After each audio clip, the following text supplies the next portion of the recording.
नमस्कार, मी मोहिनी सोनार. आपण पाहताय TV9 मराठी. बुलेटिनमध्ये टॉप 9 बातम्यांचा आढावा घेणार आहोत.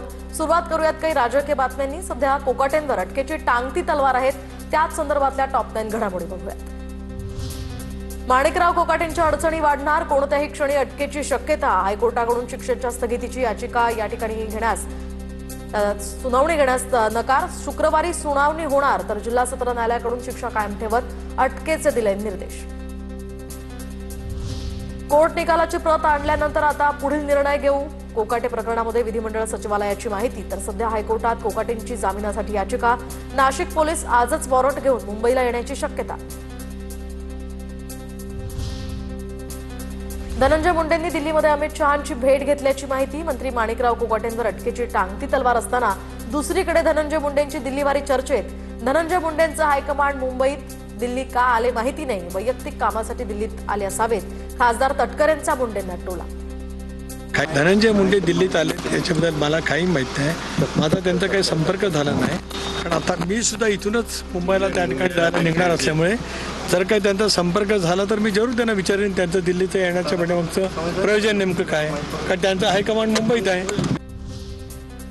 अमित शहांच्या भेटीवर धनंजय मुंडेंचं स्पष्टीकरण. मतदारसंघातील एका कारखान्यासंदर्भात आणि वैद्यनाथ ज्योतिर्लिंग तीर्थस्थळाचा केंद्र सरकारच्या प्रसाद योजनेमध्ये समावेश करण्यासंदर्भात ही भेट घेतल्याची ट्विटमधनं माहिती. पूर्वनियोजित भेट असल्याची ही माहिती. धनंजय मुंडेंना मंत्रिपद मिळत असेल तर 100 वाल्मिक कराड तयार होतील. संतोष देशमुखांचे बंधू धनंजय देशमुखांचं वक्तव्य. कराडची टोळी राजाश्रयात कशी होती हे मी उघड करणार, असाही धनंजय देशमुख यांचा इशारा. असं जर काही झालं तर 100 वाल्मिक कराड, 1000 त्याच्या टोळ्या आणि शेकडो खून व्हायला लवकरच सुरुवात होईल. कोकाटेंविरोधातील अटक वॉरंट नंतर आता अजित पवारांनी मुख्यमंत्र्यांची भेट घेतली. कोकाटेंची खाती कुणाला द्यायची ते सांगा. मुख्यमंत्री देवेंद्र फडणवीसांचा अजित पवारांना थेट प्रश्न. कोकाटेंसंदर्भातला निर्णय फडणवीसांनी अजित पवारांवर सोपवल्याची सुद्धा सूत्रांची माहिती. तर कोर्टात पुढे काय होतं त्यानंतर आता कोकाटे यांच्या संदर्भात ठरवू, अशी अजित पवारांची प्रतिक्रिया.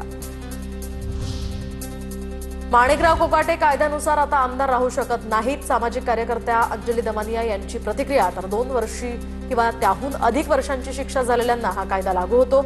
दमानियांची माहिती. 2 वर्षाच्या वरची, 2 वर्ष किंवा त्याच्या वरची शिक्षा जर त्याला झाली अगदी छोट्यातल्या छोट्या कोर्टात सुद्धा, तर तो वरच्या कोर्टात त्याच्या विरुद्ध अपील करू शकतो, पण तो आमदार राहू शकत नाही. तर कोर्टाची संवैधानिक कारवाई आहे ती होईल, मात्र त्यांना अपील करण्याचा अधिकार आहे. माणिकराव कोकाटे प्रकरणामध्ये चंद्रशेखर बावनकुळे यांचं वक्तव्य. कोर्टाची केस आहे, त्यांनाही वर जाण्याची संधी आहे, अपील करण्याची संधी आहे. किती दिवसात ते आदेश इम्प्लिमेंट वगैरे होतील हे तर सर्व संवैधानिक आहे, कायदेशीर आहे. त्यामुळं कायदेशीर निर्णय होतील. मुख्यमंत्र्यांच्या सांगण्यावरून माणिकराव कोकाटेंना लपवलं. कायद्याचा अवमान होऊ नये याची काळजी फडणवीसांनी घ्यावी, या संदर्भात प्रकाश आंबेडकरांचा आरोप. कोकाटेंना असणाऱ्या पोलिसांनीच लपवलेलं आहे आणि ते मुख्यमंत्र्यांच्या सांगण्यावरनं लपवलेलं आहे, अशी परिस्थिती आहे.